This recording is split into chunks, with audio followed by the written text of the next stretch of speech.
Welcome to Conscious Coupling, where Frederick Gobet and Christy Whitman share their experiences of creating a conscious, connected relationship.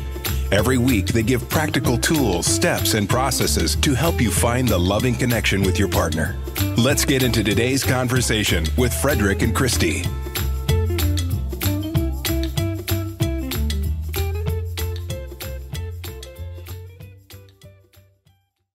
Baby, it's your fault. If you would just change, I would feel better. Sound like a conversation you've ever had? So today on this episode, I'm Christy Whitman. And I'm Frederick Gobet. And this is the Conscious Connected Coupling Podcast. We are talking today about I language versus you language. So that whole statement, if you would change, I would feel better, is really going against the law of allowing, right? So with the law of allowing, that feels constricted. And with the law of allowing, we want to feel expanded. Now, when we are blaming our partner, if you would just change, if you would do something different, it's all your fault. Because of you, I feel this way. The partner's on the defensive. Look at that, see? Don't go away. You. If you would just change, I would feel better. You are assigning your feelings, your power, everything that you have control of, outside of you. Because you don't have control over him. Ladies, how many times have we tried to control his behavior and it just doesn't change? Or he like digs his heels in, right? We can't change our partner. We can't control our partner. We can influence, and we influence by our own energy. But taking responsibility of how we feel. Here's the different situations. If you would just leave the seat down, or if you would, whatever, put the seat up, or what do we want? Down. We want it down. If you would just cook the meals, or if you would just clean the dishes that are in that sink, I would be happy, right? I mean, how does that feel? We've had this conversation so many times. Well, I think if starting it in an I before that's what I want to say, yeah. So if I come to better.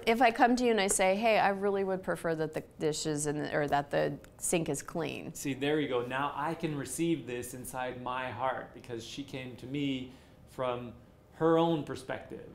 And now I'm open to receiving. I can just feel it too when I'm hearing her. And it's not hearing something that comes to me, something wrong that I did.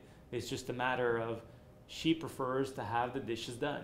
Okay, I get it, and I want to be there. I want to be understanding of her that she doesn't prefer to have dishes in the sink. So I'm getting it slowly, but I'm getting it. But it's also for the good and the bad and the ugly, right? It's like, oh, you make me feel so wonderful. It's like we're making our partner our source of how we feel something. And if he stops doing what he does to make me feel so good, then all of a sudden I'm not feeling good. He's not loving me. He's not bringing me flowers anymore. You know, it's like the things that he did to make me feel good, all of a sudden he's not doing, and now I can't feel that way. When our emotions are ours, whether we feel good, bad, or indifferent, mad, glad, sad, happy, whatever it is, those emotions are inside of us. And it is a choice in how we perceive and choose to react and respond. And we have to remember that.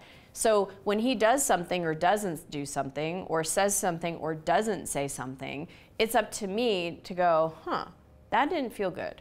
That's a ouch. For example, that's what we say to each other. One time, the other day, I said something to him, and he goes, "Ouch!" And it immediately goes. I take a step back and go, "Oh, I'm sorry," instead of "You just hurt me." And that took a lot of time for me to understand that I could speak out and say, "Oh, that doesn't feel good to me," because previously I would just keep it in.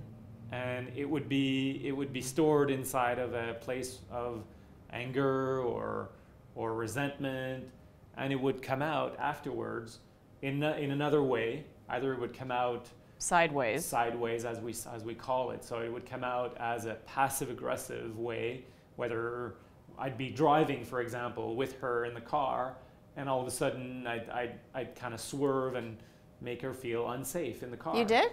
You would do that deliberately? No, it wasn't deliberate. Or maybe it was. It was passive aggressive. Passive aggressive, exactly.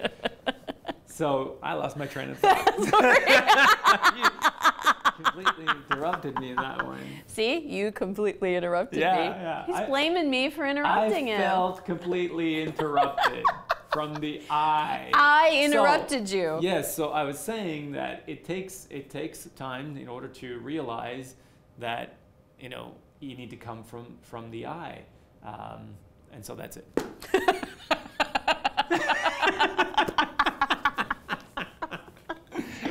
Oh my God. Yeah, no, this honestly changed our relationship. And it's really interesting because we do this in society. I remember watching, if you watch any like entertainment news, or people are always talking about, well, when you do this and when you do that. And one day it really hit me. Tom Cruise was talking about the Mission Impossible, where he did the stunt where he was hanging out of the airplane, if you've seen it, where he's literally flying 200 feet up in the air and even higher probably, and he's hanging on to the outside of the plane. He goes, well, when you're doing a stunt and you're hanging outside of an airplane, I'm thinking, I would never do that. So no. And I don't know that feeling. Why are you mentioning me or you? Yeah. We do this. So it's like, instead of when you, and my mom will say that, well, when you have a knee ache, and I'll say, no, Mom, I don't know what that feels like. So we just do this, speak in you language, and what's happening though is that when you say I, or even another one I used to say is, it feels better. Well, I'm not an it, I'm an I. So instead of saying, it feels better, like my head, for example, if I had a headache, oh, it feels better. It's not an it. My head is a part of me. I feel better. I prefer this. I love this. And that's part of communication in any type of relationship, really, and it's practicing that really has the juice of where things do change in your relationship and how it makes it better and how you become more accountable. How I have been able to really express who Christy is to Frederick. Because it's not just, hey, you need to change in order for me to be happy. With me taking responsibility for how I feel, I'm able to process my own emotions. I'm able to take responsibility. I'm able to own my own power. I understand where my source of all good feelings comes from. I understand that he is not responsible for making me feel loved. He is not responsible for making me feel safe or protected or anything. He is not supposed to change in order to fit how I want to feel. And yet we get to co-create together and live together, and I just get to say my preferences, right? And so that gives me the opportunity to do the same. I'm off the hook now. I don't need to try to understand how she feels, try to understand what she's trying to tell me, if there's any way that is there a message in there that I'm not catching. No, it's clear. It's direct. It's direct. It's coming from her eye. And now I can see her. I can feel her. And so now I can even focus on my own self. And now we have the conversations together that are coming from the I. All right, so I feel like I'm being heard now, or I feel like I'm not understanding what you're saying, and I feel like I need you to be more specific. Right. So just to give you an example, like a real life example, we're in the process right now of negotiating a puppy because the kids and I are ready to have a puppy, and Frederick for a while has said, yeah, I eventually want to get a dog. I don't know if it's right now. And the kids and I felt like we wanted a King Charles, one of those smaller, really floppy-eared, cute little dogs. And what am I going to do with a small King Charles? I grew up with Labradors and German Shepherds and Chow Chows. And I want a dog that's active. I want a dog where I can throw the ball and have it run, not just 5 minutes. And King Charles's run and get balls too. I know.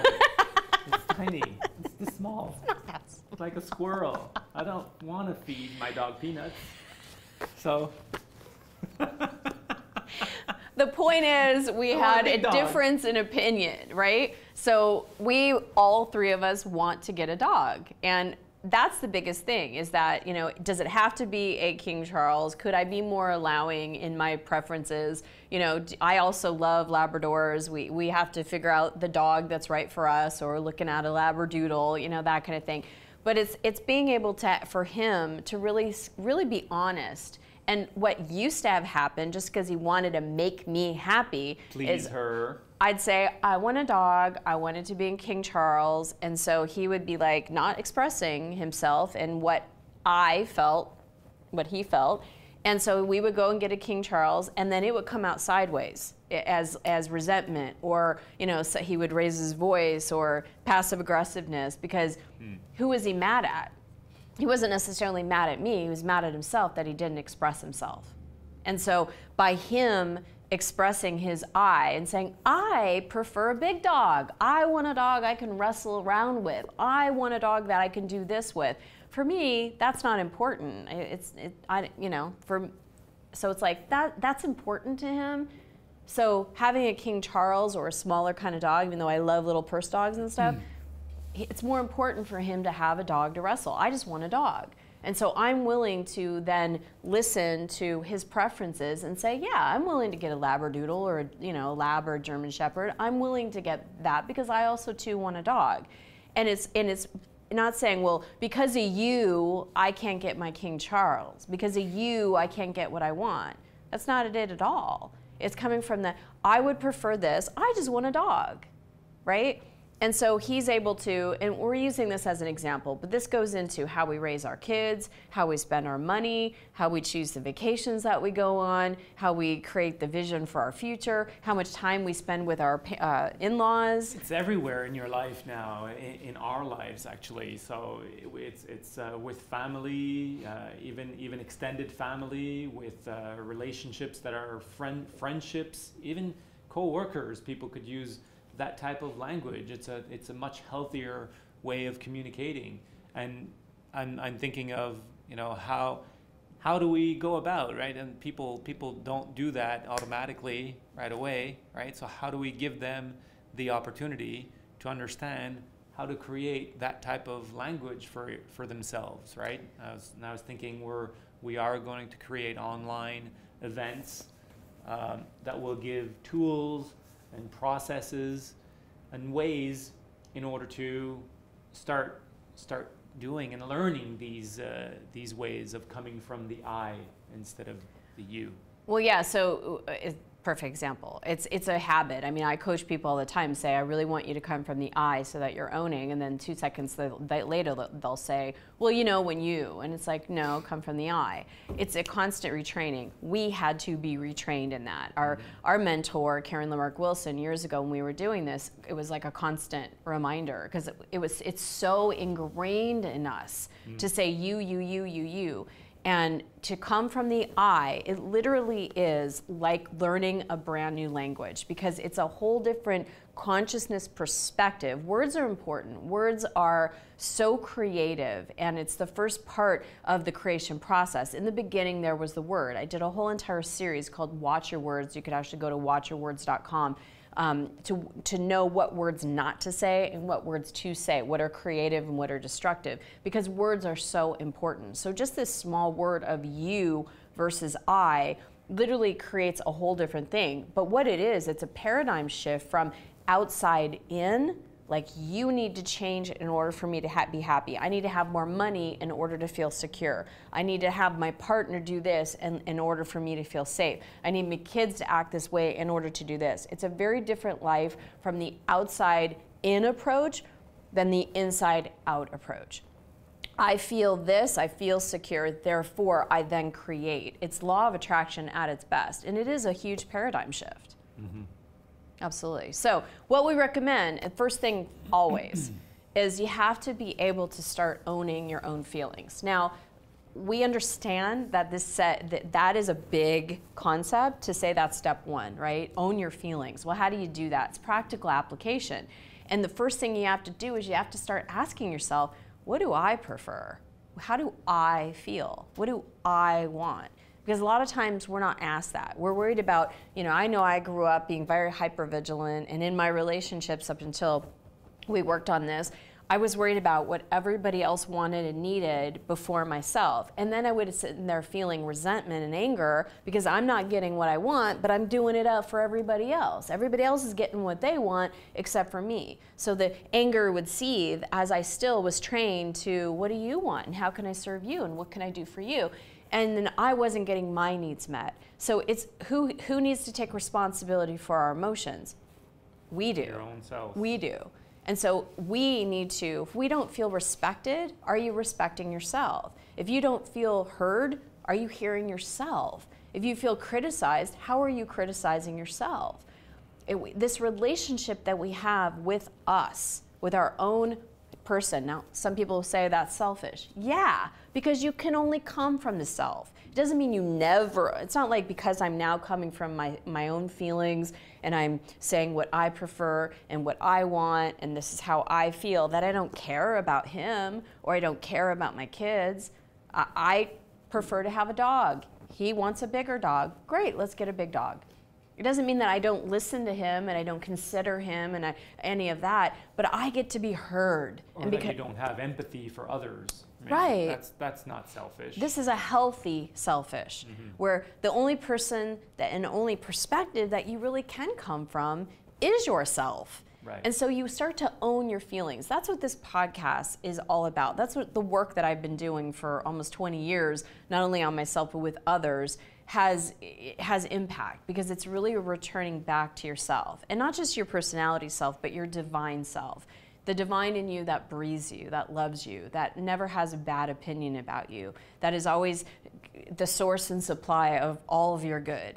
And when we are feeling anything that feels bad, we are coming from lack and limitation. And we are out of alignment with that divine source, because our divine source is always in a space of abundance. So how do we know how we're feeling? How do we know if we're in lack or abundance? The way we feel. And how do we know that? We have to ask ourselves, am I feeling good right now? Awesome. How can I expand that feeling of good? Or am I feeling bad right now? Where in lack? Where are you in fear? Where are you in anger? Emotions and emotional intelligence are extremely important to have a thriving, successful, abundant, connected relationship and life experience. So number one, own your own feelings. Anything you want to say about that? No, and you could also start writing. I know that a lot of people suggest do some journaling. So just write down one sentence, for how there's something that comes up, right? There's an anger that comes up. I'm feeling anger. Write it down. I'm feeling angry because I'm not heard, or whatever it is. Write it down, and that'll start the process of kind of learning to come from the I. Absolutely. Put yourself Post-it notes. I instead of you, and catch yourself.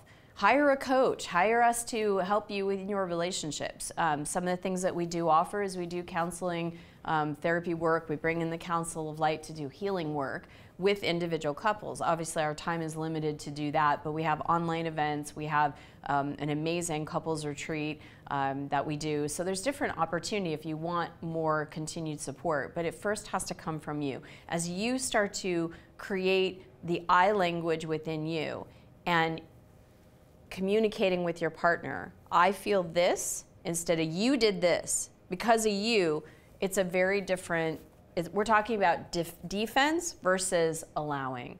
And when you're in the space of allowing, that's where love lives. And that's when you can create a more conscious, connected coupling relationship, a couple. And so own your own feelings. Number two, don't blame your partner that if he would change or she would change, then you would feel something different. If you hear yourself saying that, say, what is it that I'm not feeling? Because we're so conditioned in this society that I'm not feeling fulfilled. I have an empty spot in my heart. I'm not getting what I want. I'm unsatisfied. So because you're my partner, you need to give that to me. And it's just not the case. It's a relearning. Own your own feelings. Don't blame your partner, and then release your emotions.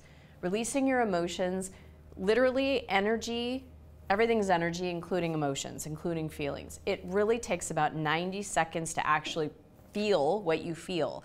And I recommend to people, go into your lower body. This is where your emotional body is. Feel whatever dominant vibration is. It's like keys on a piano, right? You have different keys. Emotions have different vibrations. And when you can actually feel what your dominant vibration is and start to feel it. You don't need to connect it with your mind and go into the story or justification or why you're right or any of that kind of stuff. You don't even have to say, this is fear. You just have to feel the pulsation and let yourself really be with yourself. Let yourself really be with the energy that's inside of your body and let it pulsate out of you. And when you do that, you then become more aligned with who you really are. You're more open for the joy that's available. You're more open for the love that's there. You're more open for the fun and the connection. You're not stuck in the anger. You're not stuck in the fear. You're not stuck in the resentments or the frustrations or whatever you have. You allow that stuff to go. You release it because you're now owning it. And ultimately, that's what we want in a relationship. We want to have a relationship with someone we love that is playful, that has energy, that where we feel like we're both heard, where we can communicate from our soul, where there's an exchange, there's wonderful experiences, adventures together. I mean, that's why we get into long-term relationships with people that we love, right? Not to have negative experiences, but so that there can be a positive experience. And so transform your relationship. That can happen. We're proof of that. That's why we're doing this. We're not perfect. Show. Not perfect, but no, we're not. Yeah. We're not perfect, but we give you examples. We'll give you even some of our experiences, and we'll share everything that we've learned actually with you guys. And yes, we all want to have this loving, long-term relationship where we could just be ourselves and play. That is the divine design. The council shares that having loving relationships and connected relationships is the way it is designed to be. Just like we were designed to have 2 arms, 2 legs, 10 fingers, 10 toes, 1 brain, 1 heart. It's designed that way. So we are so happy to help you get back in alignment with your original divine design. Thank you so much for watching this episode of Conscious Connected Coupling with Frederick and Christy. See you on the next episode.